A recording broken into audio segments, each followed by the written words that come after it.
Did Chelsea have a good summer transfer window? I think so. All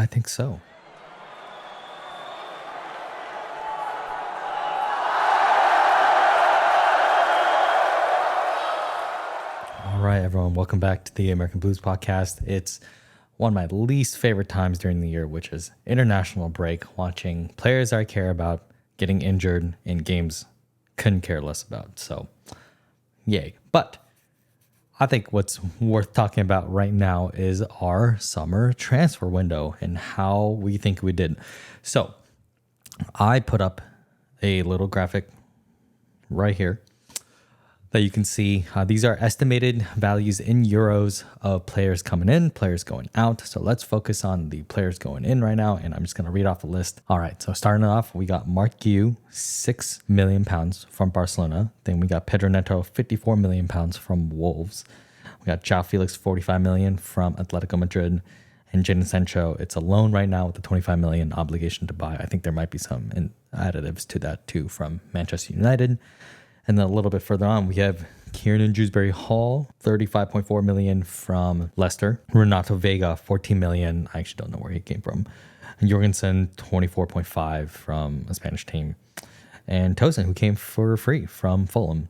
And then we have the really random ones. Omari Kellyman, $22.5 from Aston Villa. We got Caleb Wiley, $10.1 from the US. Mike Penders, $17. I think he's from Genk. Anselmino, $16.5 from the Brazilian league. We won't even get him until next year. And then, of course, Esteban Willian. It's like 30 million almost, plus another like 30 million in add-on, depending on how he does. Of course, he won't be here till next year either. So I split these up into, I think, ones that are going to help us immediately versus ones that are kind of on the fence. We're not sure if it's a good or not. And then ones that just straight up will either never play for a team and are here only for FFP, or they're just not here yet. So let's start with the ones that I think will genuinely help. Now, I think one of the most important is really Pedro Neto and Jadon Sancho. I think those two are very good signings. And here's why. I came into this transfer window with the perspective of I never want to see Sterling or Mudryk play for us again. And I think that's the best for team. Sterling, not because he's not talented, because A, he makes far too much money. He's the most expensive player on our team, and he contributes probably least to moderate, but certainly not proportional to how much we're paying him. He also is no longer that great at one-on-one anymore. He's just not consistent. He can do it on certain days, other days he's not. But most importantly, Sterling is about Sterling. He has no care for the team overall. Doesn't pass when he needs to. He doesn't shoot when he needs to. He just is all about himself. So am I upset that he's going to go to Arsenal? Not at all. Would I be upset if he helped them get points? Also, don't really care. I just don't really like him as a player, and I don't really see him on this team. So I'm glad we were able to loan him out. And then next, Mudryk. I've talked countless about him. I don't want to keep going on about how much I just find him to be a atrocious player. Like, he's athletic. Sure, I'm sure he's a very nice person, but he just does not do it. Just doesn't do it. He has no clue what to do on the pitch. He doesn't know what to do in defense. He especially doesn't know what to do in build-up or in the final third. He's never in the right position. When you want him to take one-on-ones, he doesn't. When you want him to make a pass, he either mishits it or doesn't pass. When you want him to shoot, it's usually in the stands. When you want him to come into the back post during a cross, he's usually standing at the edge of the box. He just has no clue what to do, and it's been almost 2 years. Time for him to go. And if that means buying Neto and Jadon Sancho, all for it, man. And even João Felix can play it on the left side, as you saw in the last game. Now, what do I think of Neto? I think he's probably one of our better signings this summer. This guy's got pace. He's got finishing. He can use both feet. He can play on the right side. He can play on the left side. Super versatile. His only thing is he's got an injury record, but we'll see how he does. It's always hard to say. It's always hard to say. We have a usually pretty poor track record of bringing in players and keeping them healthy, but with the new medical team, medical director, with a different training style than Pochettino, hopefully Neto can stay healthy and contribute to the team. Next, Jadon Sancho. If this were 3 seasons ago, I would say this is the best transfer probably of a lifetime. 25 million for a player like Jadon Sancho. England international, City Academy player, did really well at Dortmund. One of the best one-on-one wingers in the game. yeah, if this was 3 seasons ago, I would say fantastic. Right now, I would say this is a good signing, mainly because of the reasons listed above. We got rid of Sterling. I don't want to see Mudryk. So I think Jadon Sancho, even if he's had a drop off in the last few years, he's still a hell of a lot better than Mudryk. And you could see that on a team that understands how to use him, on a team that he wants to be on, where the fans like him at Dortmund in the last 6 months. They made it to a Champions League final and he contributed quite a bit. So there's a player in there still. He didn't go from a $7 million player that was wanted by nearly every big club in the world to absolutely nothing in just 3 seasons, just because he and Ten Hag didn't get along. Do I think he's going to have any attitude issues at Chelsea? I don't think so. I think Maresca is happy to have him. He called him personally. He fits his style. I think that's the most important thing, is that Jadon Sancho never fit the United style of wanting to be the best transitional team, as Ten Hag always says. We are a possession-based team that relies on our wingers to do 1v1s, and that is Jadon Sancho's game. I'm just very curious to see if he's able to track back, because that's something that Maresca clearly wants from our wingers. So if he can do that and he can contribute, I think this is a great signing and it's going to really pay off. And then finally, Mark Yu, I put it under a good signing because 1, he's very cheap. 2, he's a completely different profile of a striker than Jackson. You know, he's tall, he's strong, he's much more of a box presence. Now, downsides, he's very, very young. He's very raw. You could tell he's trying just a little too hard to score in the last few games. You know, I've been promised by my Barcelona fan friends that he is one of the most clinical finishers they've had in La Masia. We have yet to see that, but again, he's only 18. He's clearly good enough to be part of the first team, whereas people like Fofana and Washington have not been cut out for it. So I'm excited to see him. Every time he plays, he gives like 110%. So I think he's going to pay off too. I just think this one especially needs more time. And then now onto the signings that I think are kind of in the middle, or we're not so sure yet. Kieran Dewsbury-Hall. Initially, I thought first game or in the preseason, I thought he looked really good. You know, this is a player that knows Maresca. He knows the system. But I think technically you can see he's just a little bit behind our regular starters. He's not as good as Enzo in passing, even though Enzo's passing has been very suspect the last few games. He doesn't really track back as well as Caicedo, or especially not as well as Lavia. He's just not as athletic as any of our existing midfielders. So time will tell whether this ends up being a good signing or not. I think this is a good backup to have. You know, this is in case Enzo gets injured, in case, God forbid, Palmer gets injured, someone who can play in the 8 role. You know, but now we have João Felix for that role too. So lots of backup in that position. And João Felix, Atletico Madrid. I was kind of on the fence on this one initially, just because I was, you know, when he spent 6 months with us, I was really impressed the first few games. And then he kind of trailed off towards the end of the season. And I kind of understood from what Lampard was saying that he doesn't train all that hard, which is kind of a big red flag to me when it comes to the player. But you can't deny just the natural born talent that João Felix. He has one of the best first touches in the game. He has been playing like top football since he was a teenager, essentially. It just, unfortunately, I think a lot of his talent was wasted at Atletico Madrid. He was never fit into Diego Simeone's system, and then he's just kind of been bouncing around ever since. Am I glad to have him?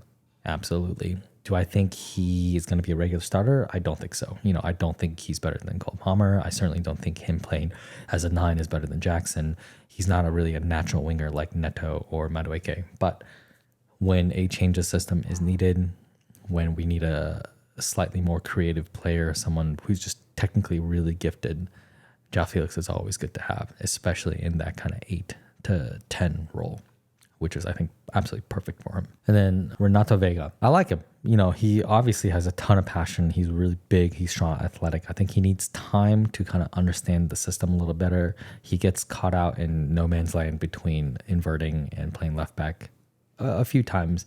His passing is there. It still needs more foul. I feel like he's definitely one of those where he's cheap. He has a lot of upwards potential. It's just up to us to see if we can help him realize that potential. You know, is he better than Cucurella? Absolutely not. I would rather see Cucurella start any day, but we also have a ton of games. If Cucurella's injured, he's a good backup in the cup games, in Conference League. I think he deserves to start, and that's a good signing. Is he better than letting Lewis Hall go? I don't know. I don't think so, but you know, it's done. What's done is done. So it is what it is. He's our player. I'm happy to have him. And Jorgensen, I really like this signing purely because I thought he was going to instantly replace Sanchez. Unfortunately, that doesn't seem to be the case, although I think we're 3 games in. Sanchez has not made any horrendous errors yet. So as long as that's the case, fine. Let Jorgensen be part of the team. He can play in the Conference League. He can play the Cup games, build up his confidence, make sure he is on the same page as our defenders too. So clearly he's still a young player. He needs time. But from what I've seen, I like what I see. You know, he's tall, he's strong, he's got good cross collection. Looks like his passing's okay too. So we just need to see more of him. I just want to see more of him. And hopefully it's all better than what Sanchez has shown, because sooner than later, I would want to see Sanchez gone, or at least not as our starting goalkeeper. And then there's Tosin, who I got for free from Fulham. I thought this was a really good signing. You know, number one, he's free. Free is always good. Extremely low risk. He's Premier League experience. He's tall. He's very good at his long range passing. He's only a little bit suspect in terms of he's not very fast. And so in our high possession where we like to push up, I don't necessarily think he's going to be the best one at that, especially when he's been partnering with Badeshil. They both share the same weakness, which is that they're not very good at running. But I would say Tosin's better than Badeshil at the moment, because at least he can pass, at least he can defend, whereas Badeshil just looks, man, I don't know what's happened to him as a player. He doesn't look like he wants to be there at all, like during any game. So I thought Tosin was a good signing. And then here come the signings that I have genuinely no idea why we signed them, apart from just FFP reasons and being able to sell them just to play the FFP game. So we got Kaliman, that was ridiculous. Caleb Wiley, Mike Penders, who hilariously has only played 1 game, kept 1 clean sheet, and we decided to buy him. Sure, is it just because he's from the same club that Courtois was from? Maybe. I don't know. I have no clue. I don't think anyone knows anything about this goalie. Who knows? Maybe he's good. Maybe he's the next Courtois. Maybe he's not. Maybe he's just there to sell in a few years. And then Aaron Ansamino, and then Esteban Willian. Look, I think everyone knows a lot more about Esteban Willian than the defender. Defender, if he's great, yeah, that's super cheap. A Brazilian defender is always welcome in my book. But again, we won't even have him till next year, so hard to say anything about that. And then Esteban Willian, from all the videos I've seen of him, he looks extremely exciting. He's very young. You know, he's going to need a lot of time to get integrated into the first team. So I don't necessarily think it's going to be that big of an issue having both Neto and especially Madueke in front of him. He's going to need time. It's not going to be one of those where he's going to come in and immediately start starting games. But I do want to see what he's made of next season. I'm very excited about the signing. From everything I've heard, he's one of the best Brazilian prospects since Neymar when he was younger. So if that even comes close to being true, then man, we have one hell of a player that we just got. So much to look forward to. And now about the outgoings. So I've listed them in terms of actual transfers versus people who left for free versus our loans. So as with the transfers, we have Lukaku for 30 million, Ian Matson for 37.5, Gallagher for 34, Lewis Hall for 28. That was actually done last year. They're just obligated to buy him this year. Hutchinson for 18, and then Moreira for 1.4, and Ziyech for 2.5. And then in terms of the free, we have Sarr leaving for free, thank God. Thiago Silva, thank you, Thiago. Everything you've done. Hopefully you have a good few years left before you retire, and please come back and help coach the defense. Please, please, please. And Tino Andrin left for free, and then we have a bunch of loans. We have Sterling, Ugachuku, Broya, Petrovic, Chalaba, Kepa, Gilchrist, Humphreys, Slovenia, and Eddie Beach. Look, let's start with the outs. I think getting Sterling out for his wages and the fact that he doesn't care about the team was important. And my goodness, getting Lukaku out, that alone makes this transfer window A.